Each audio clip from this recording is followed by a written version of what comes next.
comes to conservation practices, we get our information from a lot of different resources, a lot of different people, and try to factor those all together. We've been lucky to develop a lot of good relationship with conservation staff over the years and got a lot of trusted friends who we know will set us right on projects and what to do and what not to do. We work with our local NRCS a lot of times in things like waterways and habitat sign-ups and our local soil and water on different issues. Say I wanted to do a bioreactor like that, I know that'd be the person to go talk to, is someone that's got some experience in it. So there's a wide network of people there, from the top levels of the state.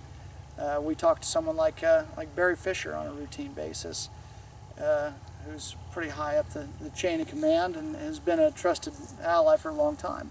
And then we have our people here at the local level. They're also great sources of information. We also try to be in groups of other progressive farmers or people that we think are doing a good job. That's where a lot of our ideas and practices come from, are seeing what other farmers are doing and emulate those that are doing a good job. So when we work with conservation people, it's great if they know what the conservation practices are. They know the programs, the details. They don't have to know everything. If you're coming to my farm to talk about no-till, you don't have to tell me how to set up my planter. I don't expect you to. Don't try to do it.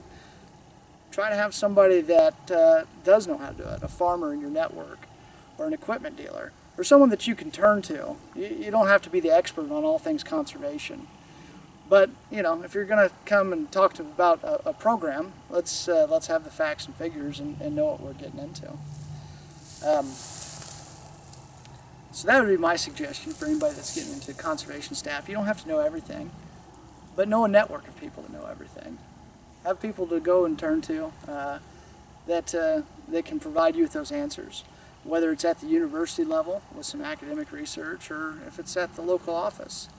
Just the nuts and bolts of how to get things done. We try to utilize as many conservation practices as we can here on the farm, and a lot of times there's a financial incentive to do so, but not always. If you can show people why it's going to be beneficial to them in the long run to engage in a practice, there doesn't always have to be a rent check or a cost share or something involved with it. A lot of times things are just the right thing to do because they're the right thing to do. So don't be afraid to approach farmers and landowners with those kind of projects that might not necessarily gain them anything financially, but are environmentally sound. So occasionally you will have a negative experience on a conservation crew. One that happened to us, and it wasn't even necessarily our doing, but we do some waterway and some excavation and farm drainage for other farmers. And they had designed a waterway for this particular farmer and hadn't taken into account, the spacing on his planter, his row width, and the waterway kind of just messed up how he planted his field.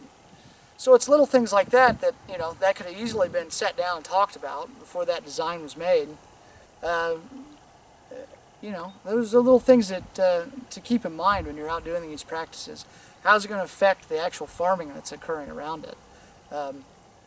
Is it going to be unaccommodating for a sprayer or a planter? Is it just hard to manage?